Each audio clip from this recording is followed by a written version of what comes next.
Hello students, hope you all are fine. आज हम शुरू करते हैं अपने नेक्स्ट टॉपिक से। हमारा आज का टॉपिक है प्रेशर ऑन लिक्विड। आज का टॉपिक है प्रेशर ऑन लिक्विड। आज हम बात करेंगे कुछ बेसिक टर्म्स के बारे में।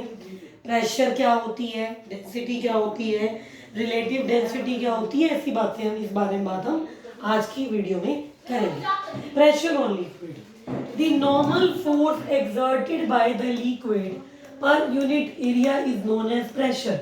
सबसे पहले सवाल उठता है कि प्रेशर क्या होता है। कहते हैं the normal force exerted by the pressure per unit area, the normal force exerted by the liquid per unit force is called as pressure। एक लिक्विड किसी ऑब्जेक्ट पर कितना नॉर्मल फोर्स लगा रहा है, एक लिक्विड किसी ऑब्जेक्ट पर कितना नॉर्मल फोर्स एक्सर्ट करता है, उसे प्रेशर कहा जाता है। उसे प्रेशर कहा जाता है। प्रेशर को कैपिटल पी से डिनोट किया जाता है। Pressure is denoted by capital P. Now if F is the normal force acting on the surface area A, मेरी कोई एक सरफेस एरिया है अभी ए, जिस पर जो फोर्स लग रहा है वो F है। If F is the normal force acting on surface area A, then pressure is force per unit area, और then pressure is given by this particular formula. कहता है अगर F नॉर्मल फोर्स है, F नॉर्मल फोर्स है जो A area पर लग रहा है, अगर F नॉर्मल फोर्स है जो ए एरिया पर लग रहा है, तो प्रेशर जो होगा, जो पी होगा, वो होगा एफ बाय में ए। पी प्रेशर होगा एफ बाय में ए। अगेन एफ यहाँ पर क्या है, फोर्स है, और ए यहाँ पर क्या है, एरिया है, कि कितने एरिया पर, कौन सी जगह पर, कितने एरिया वाली जगह पर जो फोर्स है वो लग रहा है। हम कौन से एरिया पर अपना फोर्स लगा रहे हैं, हम कौन से एरिया पर अपना फोर्स लगा रहे हैं। अब इस इक्वेशन से, ठीक है बच्चों, इतना समझ आ गया, बेसिक सा है। अब जो इक्वेशन है P is equal to F by A, P is equal to F by A, इससे एक चीज तो साफ है, एक चीज तो बहुत क्लियर कट है कि अगर एरिया कम होगा तो प्रेशर ज्यादा होगा। इस फॉर्मूले से F is equal to P is equal to F by A, pressure is equal to force per unit area. एक चीज बहुत क्लियर है कि क्योंकि प्रेशर और एरिया इनवर्सली प्रोपोर्शनल है, क्योंकि प्रेशर और एरिया इनवर्सली प्रोपोर्शनल है, तो अगर एरिया घटेगा तो प्रेशर बढ़ जाएगा। Lesser the area more is the pressure. Area अगर घटेगा तो प्रेशर वहां पर बढ़ जाएगा। If area decreases then the value of pressure increases। lesser the area, greater is the pressure, and greater the area, lesser is the pressure। अगर एक चीज ज्यादा हुई तो दूसरी कम हो जाएगी, और अगर पहली चीज ज्यादा हुई तो दूसरी कम हो जाएगी, और अगर एक कम हुई तो दूसरी ज्यादा हो जाएगी। इनवर्स में हो गया ना, बोथ आर इनवर्सली प्रोपोर्शनल। अब जैसे कि हम शुरू से ही हर चीज की यूनिट के बारे में हम लोग बात करते आए हैं, यहाँ पर भी हम यूनिट की बात करेंगे, क्यों नहीं करेंगे।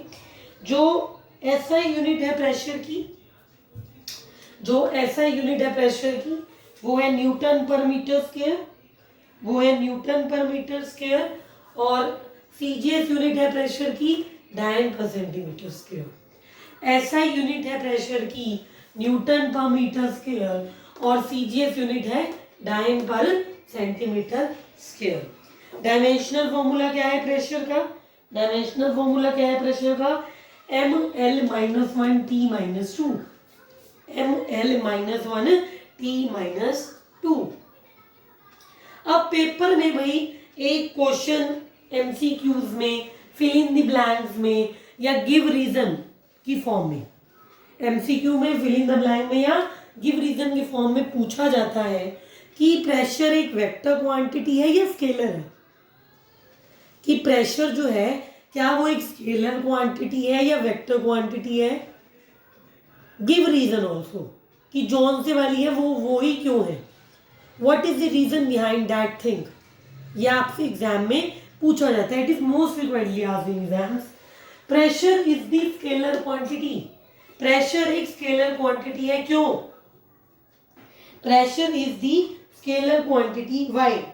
Pressure is the scalar quantity because pressure due to liquid is exerted equally in all direction. कहते हैं जो प्रेशर है वो हर डायरेक्शन में इक्वली एक्सर्ट होता है. जो लिक्विड प्रेशर लगा रहा है वो हर डायरेक्शन में इक्वली लग रहा है. या मैं यूं कहूं कि कोई डेफिनाइट डायरेक्शन इन्वॉल्व नहीं है. इसीलिए प्रेशर अपने आप में एक स्केलर क्वांटिटी बन जाती है. कहता है क्योंकि प्रेशर हर डायरेक्शन में इक्वली लग रहा है. It is acting equally in all the direction, therefore pressure is the scalar quantity. इसीलिए प्रेशर अपने आप में एक स्केलर क्वांटिटी है और वेक्टर क्वांटिटी नहीं है. Pressure is not the vector quantity but it is the scalar quantity. आगे चलते हैं.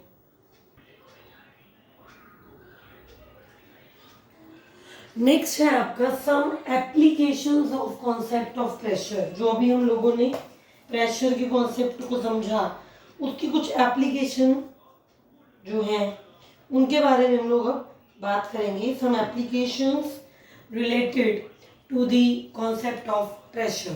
पहली एप्लीकेशन है कि पिन्स हैव पॉइंटेड एंड्स. क्या मतलब है इसका?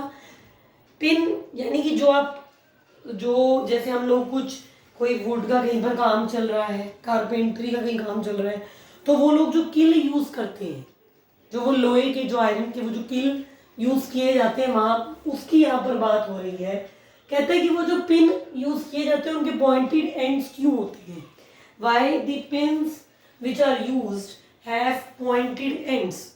क्या इसके पीछे की कोई फिजिक्स है? Do there exist some reason in physics for this concept also? Yes.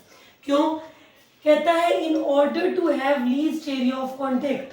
इनको पॉइंटेड बनाया जाता है, पिन्स को पॉइंटेड बनाया जाता है ताकि एरिया ऑफ कॉन्टेक्ट लीस्ट हो जाए.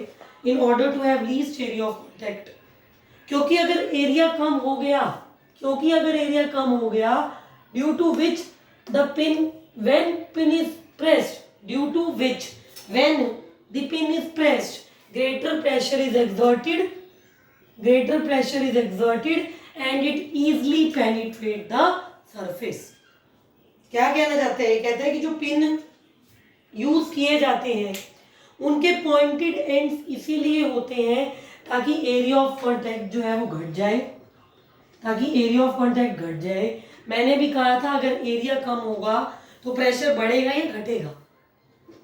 सोचो 2 मिनट के लिए सोचो. मैंने अभी बताया था अगर एरिया घटेगा या एरिया कम होगा किसी केस में तो प्रेशर बढ़ेगा या घटेगा? प्रेशर बढ़ेगा. तो कहता है कि पॉइंटेड एंड्स इसीलिए लिए जाते हैं ताकि एरिया ऑफ कांटेक्ट को घटाया जा सके. और जब पिन को प्रेस किया जाए एक ज़्यादा प्रेशर एग्जर्ट हो, greater pressure is exerted and it easily penetrate the surface. फिर से सुन लीजिए. कहते हैं in order to have least area of contact. क्योंकि लीस्ट एरिया ऑफ कांटेक्ट होगा तो प्रेशर जो एग्जर्ट होने वाला है वो ज़्यादा होगा. और जो हमारी पिन है, जो हमारा किल है, वो बोर्ड में ये जहाँ पर आप उसे ठोक रहे हो, लगा रहे हो, वो वहाँ पर बहुत इजीली सरफेस के अंदर पेनिट्रेट कर जाएगा, लग जाएगा. ठीक है. सेकंड जो एप्लीकेशन है आपकी, पहली एप्लीकेशन हमने बात की पिन्स के बारे में. Second application is related to bag and suitcases. इसमें क्या है? कहते हैं जो बैग और सूटकेस होते हैं उनके साथ ब्रॉड हैंडल्स क्यों प्रोवाइड किए जाते हैं? क्या इसके पीछे की कुछ फिजिक्स है? Why bags and suitcases are provided with broad angles? Angle broad हो गए, एरिया क्या हुआ? बढ़ गया ना। ब्रॉड एंगल लिए, एरिया बढ़ गया, प्रेशर घट गया, प्रेशर घट गया। तो जब हम उन बैग्स को कैरी करेंगे तो कम प्रेशर एक्सर्ट होगा। फिर से देख लीजिए, कहता है बैग और सूटकेस जो है उनमें ब्रॉड एंगल्स जो है वो प्रोवाइड करवाए जाते हैं। बैग और सूटकेसेस में ब्रॉड जो हैंडल्स हैं वो रहते हैं। रीजन बीइंग, हैंडल ब्रॉड है, एरिया बढ़ेगा, एरिया बढ़ेगा तो प्रेशर घटेगा, प्रेशर घटेगा और कम प्रेशर एक्सर्ट होगा जब हम उन बैग्स को कैरी करेंगे। Small pressure is exerted when we carry them। तो ये दो तो एप्लीकेशन रही हमारी प्रेशर की कॉन्सेप्ट के बारे में, प्रेशर के कॉन्सेप्ट के बारे में। Next is density. Next is density. Density क्या होती है? What is density? डेंसिटी क्या होती है? बहुत बेसिक है, 9th में 10th में आ जाता है। डेंसिटी को हम लोग रो से डिनोट करते हैं, रो से डिनोट करते हैं और ये क्या है? It is nothing but mass per unit volume. It is mass per unit volume. Density is defined as the mass per unit volume of the substance. Density is defined as the mass per unit volume of the substance. The SI unit of density is kg per meter cube and the CGS unit of density is gram per centimeter cube. The SI unit of density is kg per meter cube and the CGS unit is gram per centimeter cube and the dimension of density is nothing but m1 L minus 3, m1 L minus 3। तो ये क्या है? Unit जो है ऐसा unit, CGS unit, dimension जो रहती है आपकी डेंसिटी की। पहले भी मैंने बहुत बार कहा है कि यूनिट्स को मत भूलना, पेपर में करके जाना, क्योंकि अगर एक क्वेश्चन बड़े नंबर का कोई आता है तो उसमें आपको यूनिट और डायमेंशन तो लिखनी ही है। अगर किसी चीज़ की डेफिनेशन आ रही है पेपर में तो वहाँ पर भी मैंडेटरी है कि आप उसकी यूनिट, डायमेंशन, फॉर्मूला जो है वो डिफाइन करो। ठीक है, तो अभी तक हमने बात की डेंसिटी के बारे में, प्रेशर के बारे में, एप्लीकेशंस के बारे में। Let us move further to the next term. Next topic है बच्चों हमारा कि रिलेटिव डेंसिटी क्या होती है। Relative density is nothing but the ratio of density of substance and density of water at 4 degree Celsius. Relative density of any substance is defined as the ratio of its density to the density of water at 4 degree Celsius। अब क्योंकि ऊपर भी density है, नीचे भी density है, तो इसकी एक बात तो बहुत साफ है कि यूनिट इसकी कोई भी नहीं होगी। Relative density has no unit and relative density has no dimension. ना ही रिलेटिव डेंसिटी कोई यूनिट रखता है और ना ही रिलेटिव डेंसिटी कोई डायमेंशन रखता है।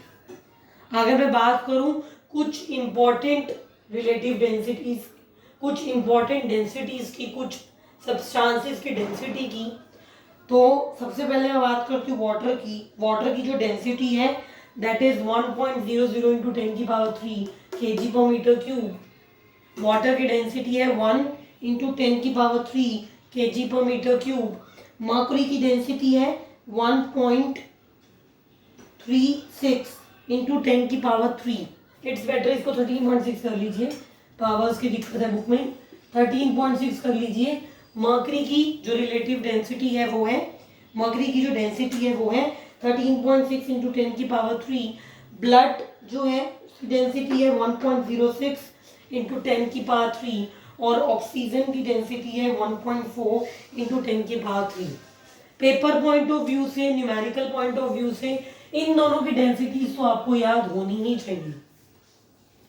Everyone should keep the density of water and the density of mercury in your mind.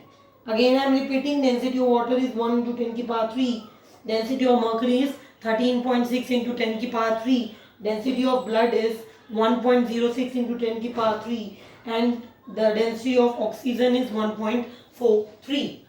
Okay, so today we have studied all about density, the relative density, the pressure due to liquid column or the pressure due to liquid. Other than that, we have studied the application of the concept of pressure. कुछ basic topics के बारे में आज हमने बात की. So we are going to continue the next topic from the next video. With this, be regular with videos. Don't waste your time. Study hard. Thank you. जो regular नहीं है हो जाइए और पढ़िए. अगेन अपना टाइम मत वेस्ट कीजिए. We will continue the next topic from the next video.